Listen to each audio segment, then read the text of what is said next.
The thing about being the newest species admitted to the Galactic Council is that everyone treats you like the intern who accidentally got hired as CEO. Sure, humans had mastered faster-than-light travel, developed revolutionary quantum computing, and figured out how to make dairy-free ice cream that actually tasted good. But according to the Council, we still couldn't be trusted to do anything more complex than organize the office party. That's where I come in. My name is Jack Porter, and I'm what the Council politely calls Earth's cultural integration specialist. In reality, I'm the guy they send in when they need a human who can smile and nod, while being talked down to by beings who think they invented electricity just because their species naturally evolved to shoot lightning from their appendages. The council chamber lived up to its name, a massive, spherical room with floating platforms arranged in concentric circles, each holding representatives from different spacefaring civilizations. The whole setup screamed, "We're more advanced than you in the most passive-aggressive way possible." My platform, naturally, was stationed at the very bottom, right next to the maintenance hatch. Ambassador Crix, a tall crystalline being who looked like what would happen if a chandelier mated with a praying mantis, peered down at me from 3 levels up. Their faceted heads sparkled with what I'd learned to recognize as barely contained condescension. "Cultural Integration Specialist Porter," they chimed, their voice creating literal harmonics in the air. "The Council has decided to grant Earth a unique opportunity to demonstrate its maturity." I maintained my diplomatic smile, the one that said I'm totally not imagining you as a disco ball right now. "That's wonderful news, Ambassador. We're always eager to prove ourselves." Cultural Officer Nira, an enthusiastic blob of purple goo with multiple eye stalks, bubbled excitedly from their containment sphere. "Oh, yes, we're giving Earth the honor of hosting this year's Intergalactic Cultural Exchange." Now, in human terms, that's like being asked to host the Olympics, the World Cup, and every major religious holiday simultaneously, while also making sure nobody accidentally starts an interstellar war because they used the wrong fork at dinner. "That's unexpected," I managed, while mentally calculating how many antacids I'd need to survive this assignment. "May I ask why Earth was chosen?" Crix's crystalline structure refracted light in what passed for their species, equivalent of a smirk. "The Council believes that organizing a simple social gathering will be within humanity's limited capabilities." The way they said "limited capabilities" made it sound like they were talking about a particularly dim houseplant. I've met houseplants with more respect for humanity than some council members. "Of course," I replied, channeling my inner kindergarten teacher patience. "We'd be honored to host such a prestigious event. I assume there are guidelines." Nira's eye stalks wiggled with excitement. "Oh, yes. 17,423 pages of them. I've been studying human culture extensively and have already prepared several volumes of additional suggestions specifically tailored to Earth's unique situation." I could feel a headache forming. Unique situation. "Your species' charming tendency toward chaos," Crix explained, their crystal segments clicking in what I'd learned was their version of a condescending chuckle. "For instance, we've noticed that humans have an alarming habit of asking what's the worst that could happen, right before causing major diplomatic incidents." "That only happened twice," I protested. "And the second time doesn't count because, technically, according to subsection 7b of the Treaty of Proxima Centauri, teaching the Zygons about practical jokes was a cultural exchange initiative."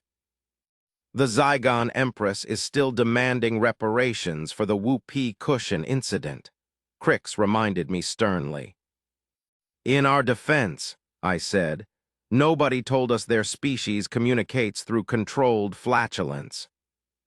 Nira's containment sphere bobbed enthusiastically. That's exactly why we've prepared such comprehensive guidelines. For instance, Section 453 covers proper airlock protocol for species that exist in gaseous form, including specific regulations about which way they should spiral when entering a room.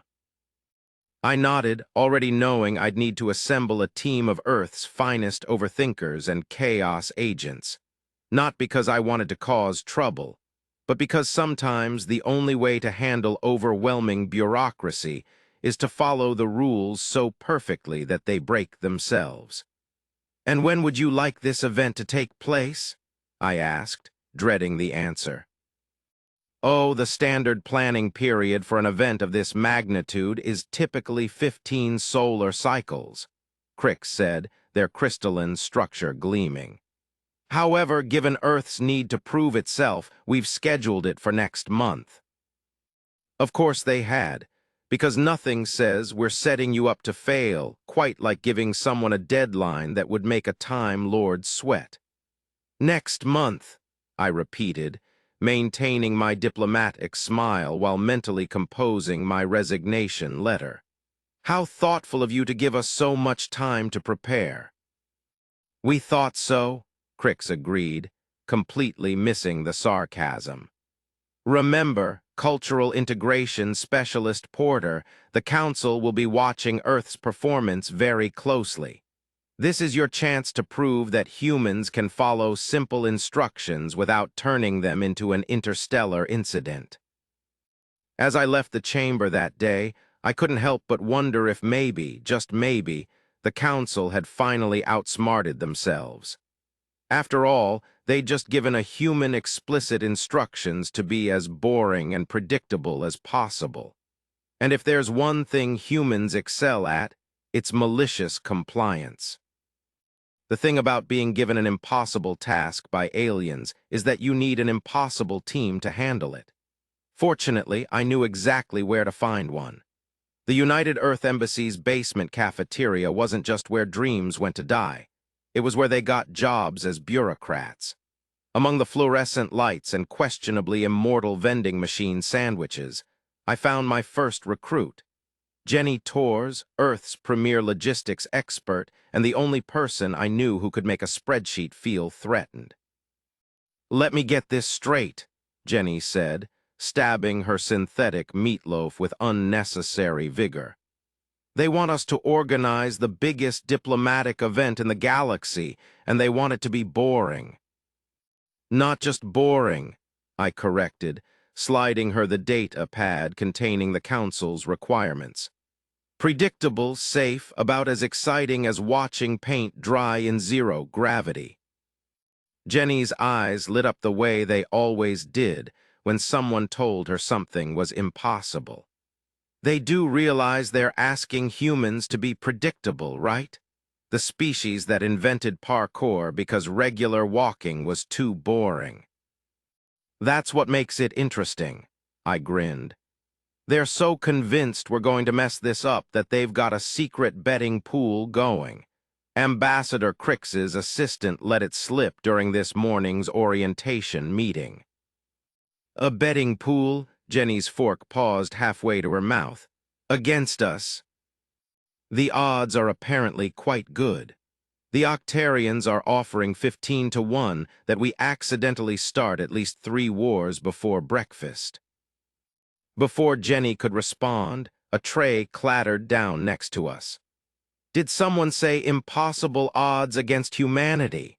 Marcus Reed, our resident risk assessment officer, dropped into the seat with the kind of enthusiasm usually reserved for people who hadn't just volunteered for disaster duty.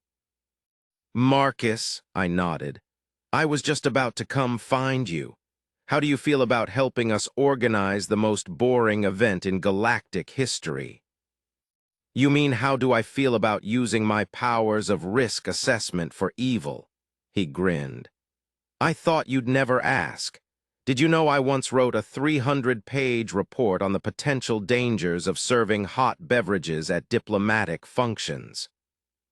That was you, Jenny's eyes widened. That report got coffee banned from the Centaurian peace talks. And prevented 3 assassination attempts, Marcus added proudly.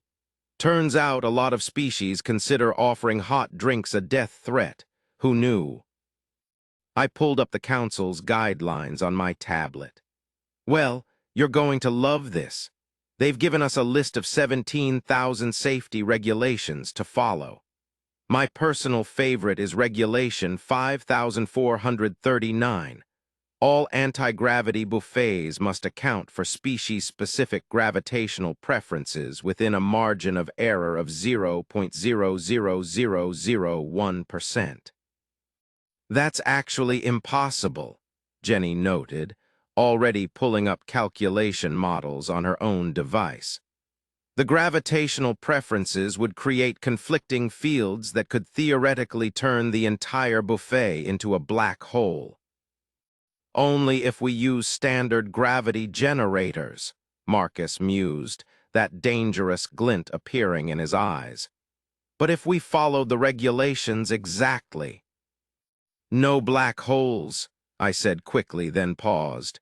Unless they're purely decorative and properly contained. The orientation meeting that afternoon was everything I expected and worse. Cultural Officer Nira had somehow managed to make their containment sphere even more purple with excitement.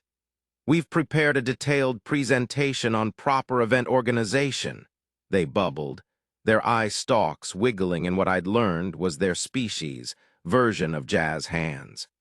First, we'll cover the 57 approved methods of saying hello. 2 hours later, we'd made it through proper greetings and were deep into what constituted appropriate small talk for species that experience time nonlinearly. Remember, Nira enthused, never ask a chronal what they had for lunch, as they're simultaneously having every lunch they'll ever eat. Ambassador Crix's crystalline form shimmered with what might have been concern as they watched our team taking detailed notes. You seem unusually interested in the regulations, Cultural Integration Specialist Porter. Oh, yes, I nodded earnestly. We want to make absolutely certain we follow every single rule perfectly. After all, what's the worst that could happen? The entire room went silent. 3 species simultaneously made their cultural gestures for warding off bad luck. Someone in the back actually fainted. Perhaps, Crix said slowly, their facets dulling with worry, we should move on to the section about proper emergency evacuation procedures. Excellent idea, I agreed cheerfully. Jenny, make sure you note down every single possible evacuation scenario.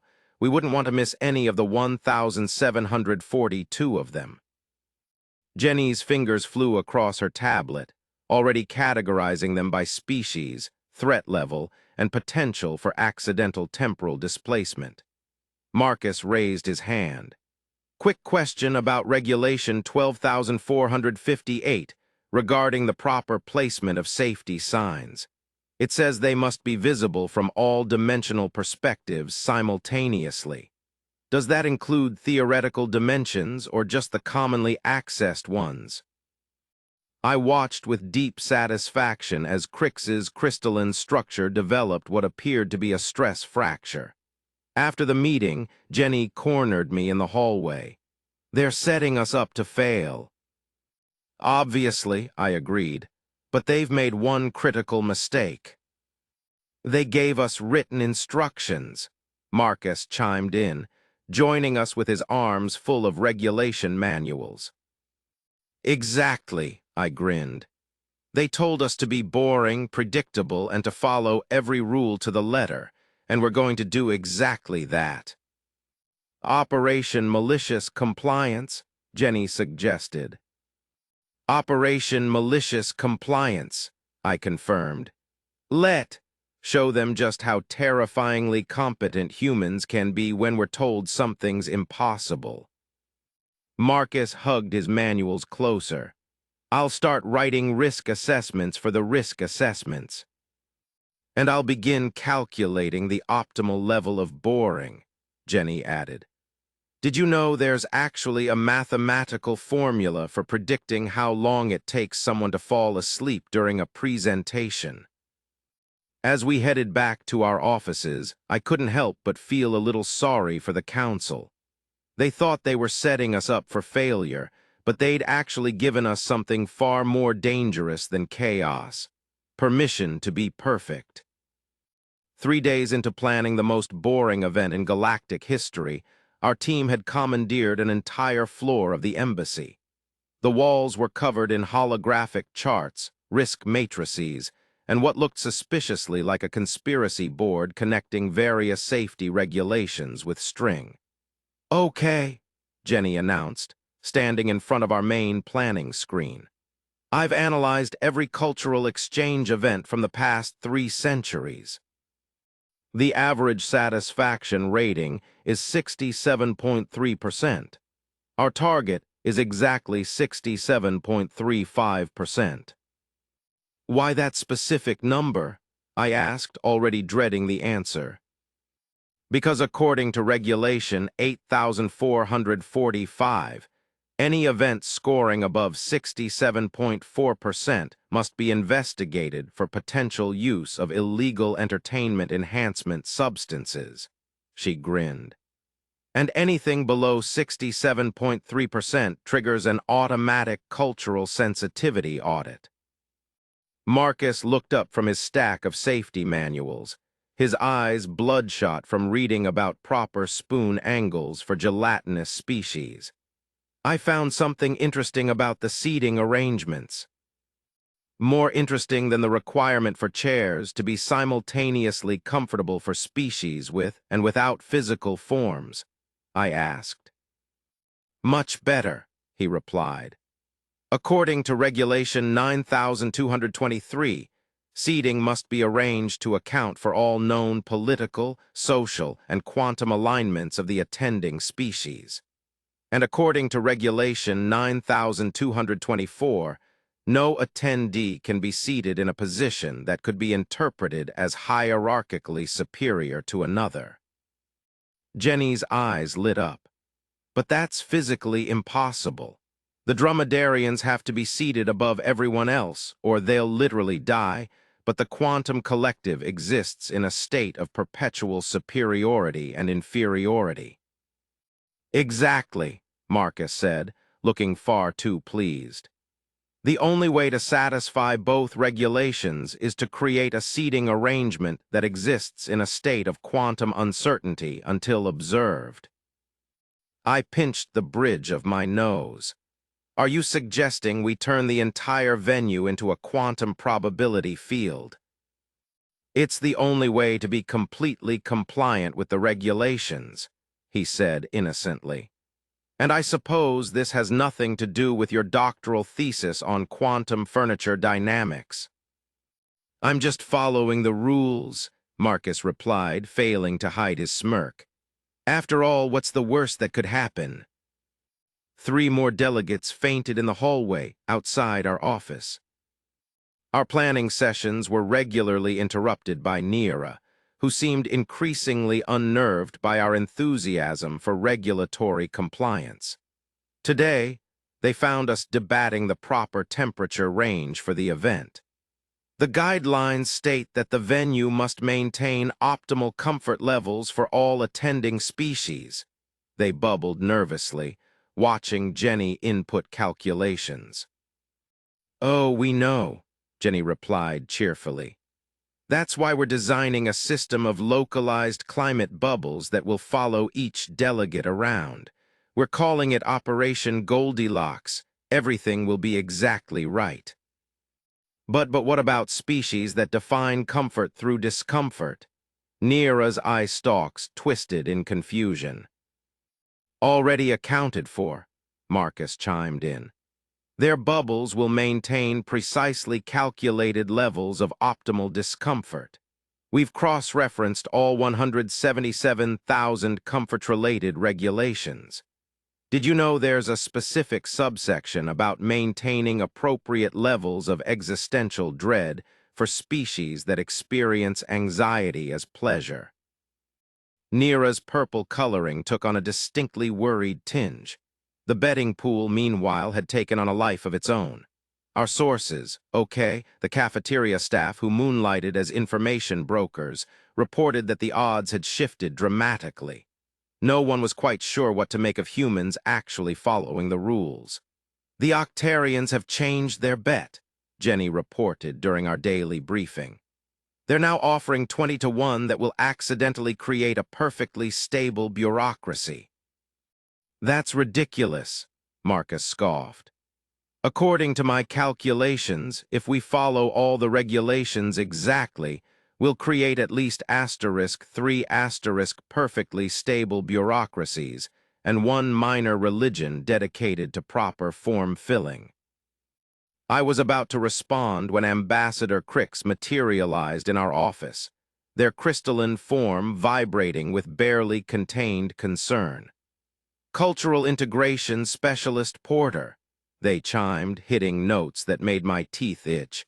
"The Council is impressed with your team's dedication to regulatory compliance."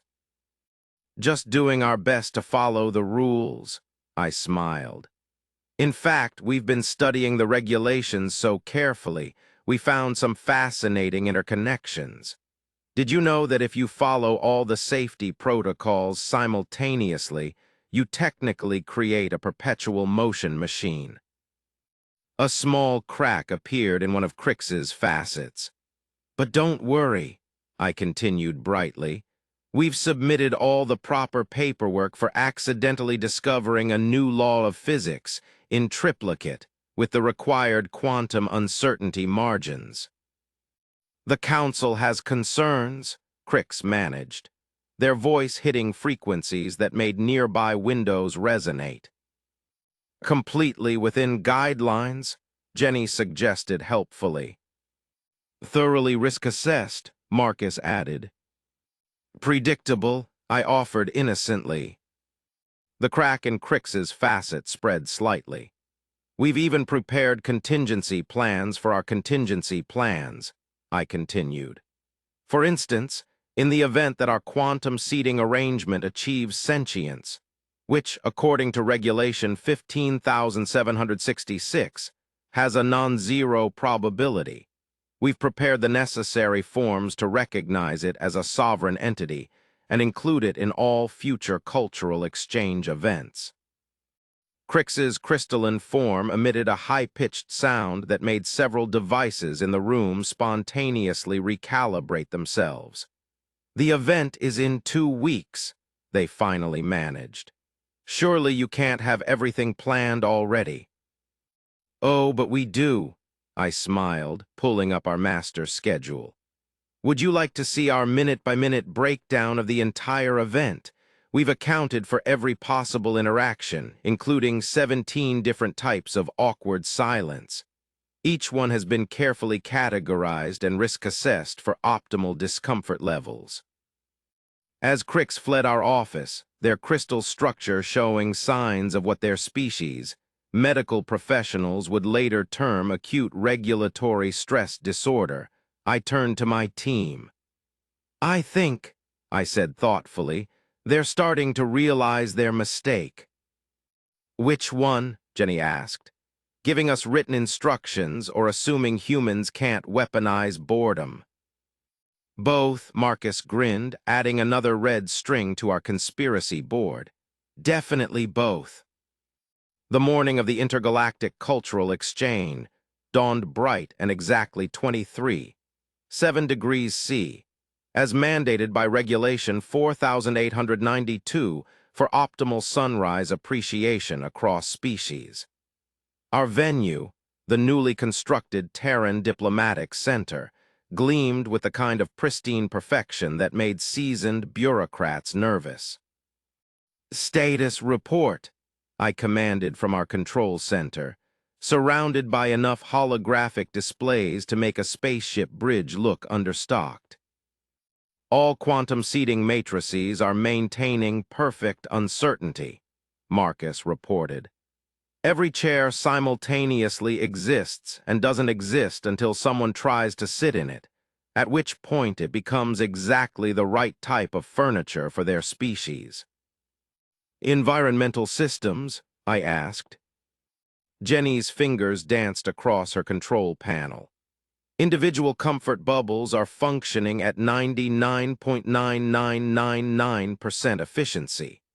The magma mites are properly heated, the cryogenics are adequately chilled, and the gaseous collective is experiencing just the right amount of cosmic existential dread.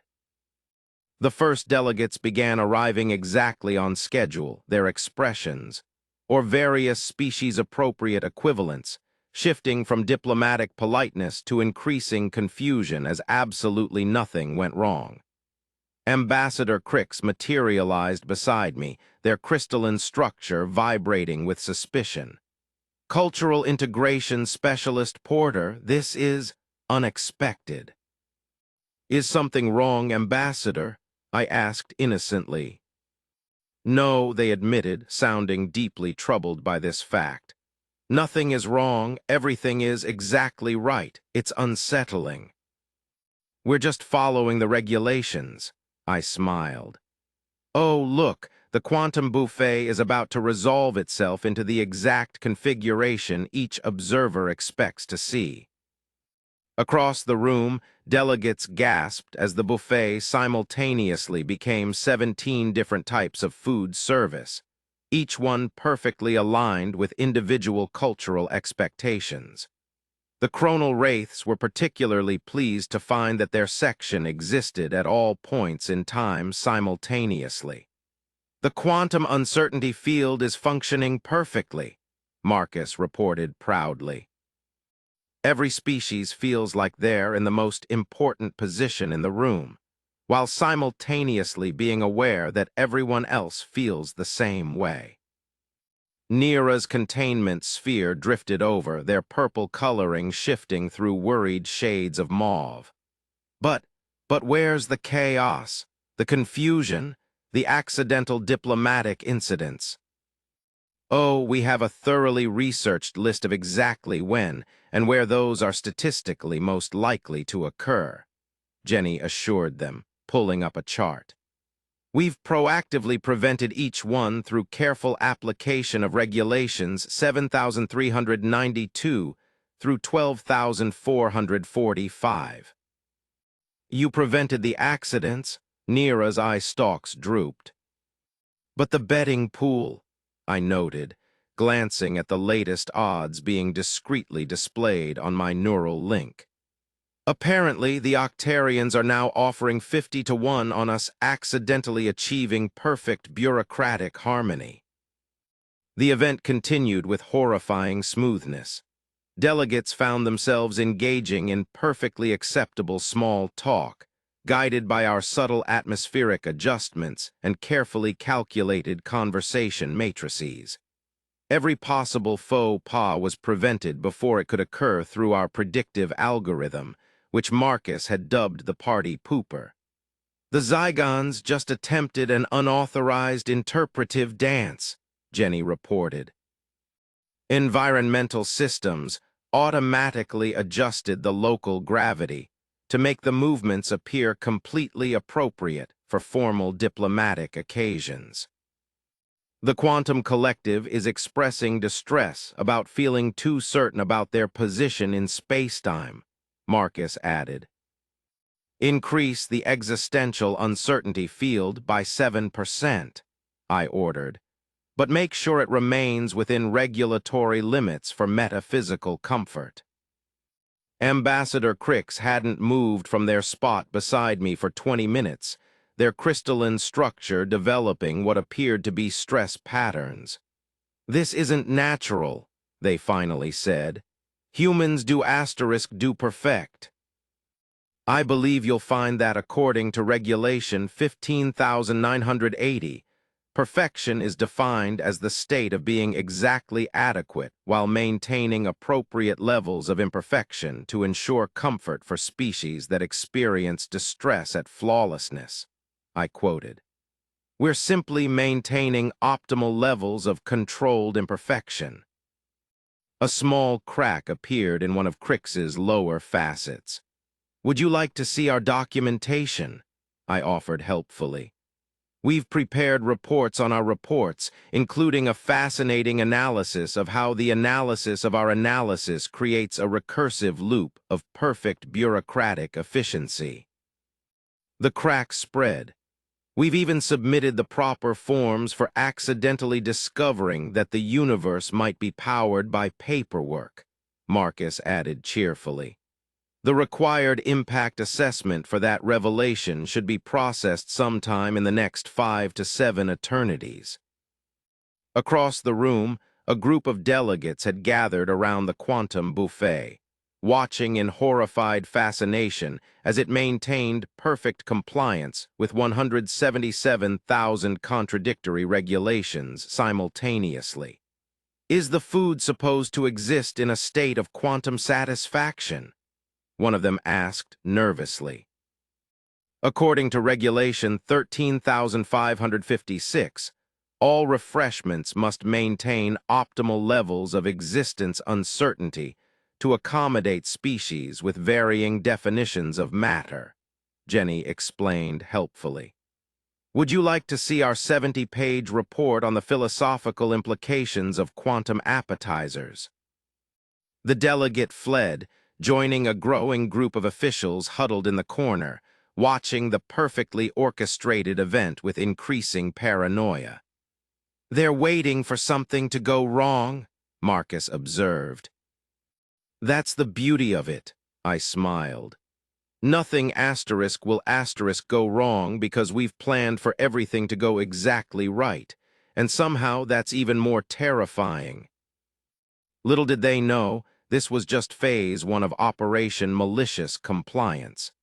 The real fun would begin when they realized that perfect execution of their regulations had some rather interesting side effects.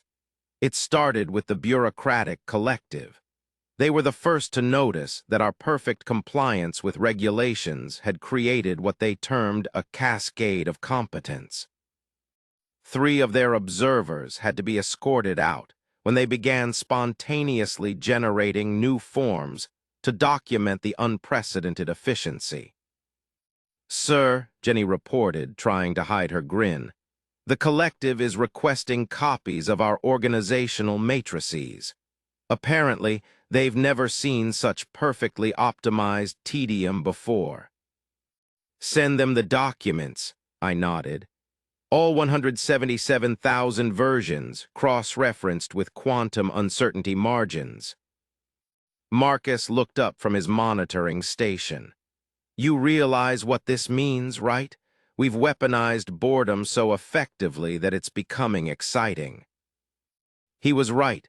Across the venue, delegates were becoming increasingly animated about how smoothly everything was running. The betting pool had transformed into a complex mathematical model, trying to predict just how perfect things could get before the universe objected. Ambassador Crix materialized next to our control station again, their crystalline structure now showing multiple stress fractures. Cultural Integration Specialist Porter, we need to discuss what's happening. Is something wrong, Ambassador? I asked innocently. All systems are functioning within specified parameters. Would you like to see the reports? We have them in triplicate, with additional copies existing in quantum superposition, just in case. That's exactly the problem. Crix's voice hit a frequency that made nearby quantum uncertainties temporarily collapse into certainties. You've somehow turned perfect compliance into a form of chaos. Oh, that, I nodded. Yes, we have documentation for that too. According to our analysis, when you follow all regulations simultaneously, you create what we're calling a bureaucratic singularity, a point of such perfect order that it naturally generates its own form of chaos. The Octarians are starting a religion, Jenny reported cheerfully. They're calling it the Church of Optimal Organization. Their first holy text is our event planning spreadsheet. The Quantum Collective is requesting asylum, Marcus added. They say we're the first species to truly understand their simultaneous need for structure and uncertainty. Neera's containment sphere had turned an interesting shade of puce. But this isn't how humans are supposed to behave. You're supposed to be unpredictable. Oh, we are, I assured them. We're being unpredictably predictable. It's a whole new form of chaos. We've already filed the proper paperwork to have it classified as a novel form of entropy. The chaos cascade was spreading. The chronal wraiths, awed by our temporal management protocols, were offering to share their secrets of time manipulation, but only if we agreed to help them optimize their scheduling system. The Hive Mind Collective had splintered into 17 perfectly organized subcommittees, each dedicated to studying a different aspect of our organizational methodology. Sir, Jenny interrupted, her voice urgent. The bureaucratic collective, they're trying to adopt our systems, all of them, simultaneously. On the main screen, we watched as the notoriously rigid species attempted to implement human-style perfect compliance. The result was something like watching an origami master have an existential crisis. Should we stop them? Marcus asked, already calculating the risks. According to Regulation 14,776, I quoted, all cultural exchange participants must be allowed to freely adopt beneficial organizational methodologies, provided proper forms are filed in advance. But, sir, Jenny grinned, we filed those forms last week, all 17,000 variations of them, including one that technically won't exist until next Tuesday, Marcus added. Ambassador Crix's crystal structure was now emanating a high-pitched whine. You planned this. Somehow you planned even this asterisk. Of course not, Ambassador, I said soothingly. We simply followed all the regulations perfectly. How could anyone have predicted that combining 177,000 contradictory rules would create a new form of organizational theory that's simultaneously perfect and chaotic? The betting pool has collapsed, Jenny reported. It's achieved quantum uncertainty about whether it exists or not. The Temporal Logistics Department is requesting our help, Marcus added. Apparently, our event planning is so efficient, it's affecting causality. Across the room, a group of delegates had started what appeared to be a spontaneous seminar on the philosophical implications of perfectly organized chaos. 3 species that had been at war for centuries were now united in their attempt to understand how humans had turned bureaucracy into an art form. We're getting requests, Jenny announced, her screens filling with messages from every major civilization. They all want our organizational protocols. Send them everything, I nodded. Every form, every protocol, every quantum uncertain procedure. After all, according to Regulation 16,892, we're required to share any breakthrough in administrative methodologies, even if that breakthrough technically qualifies as a mimetic hazard. Mimetic hazard? Marcus asked. Especially then, I grinned. Make sure to include all the appropriate warning labels in triplicate. Ambassador Crix's crystalline structure had developed so many stress patterns, it was starting to refract light in entirely new wavelengths. The Council will need to discuss this. Of course, I agreed. We've already prepared the meeting room. The quantum seating arrangement is primed for optimal discussion efficiency, and we've calculated the exact level of existential uncertainty needed for productive debate. As Crix fled, leaving behind a trail of crystalline dust, I turned to my team. "I think," I said thoughtfully, "they're finally beginning to understand." "Understand what?" Nira's eye stalks quivered. "That giving humans written instructions and expecting us to fail," I smiled, "is the worst thing that could happen to the instructions." The Galactic Council's emergency session was held 3 days after what was now being called the incident of perfect compliance. The chamber looked different, partly because of the quantum uncertainty fields that had somehow become permanent fixtures, and partly because 3/4 of the council members were still trying to process what had happened. I stood at my platform, which had mysteriously relocated itself to a position that was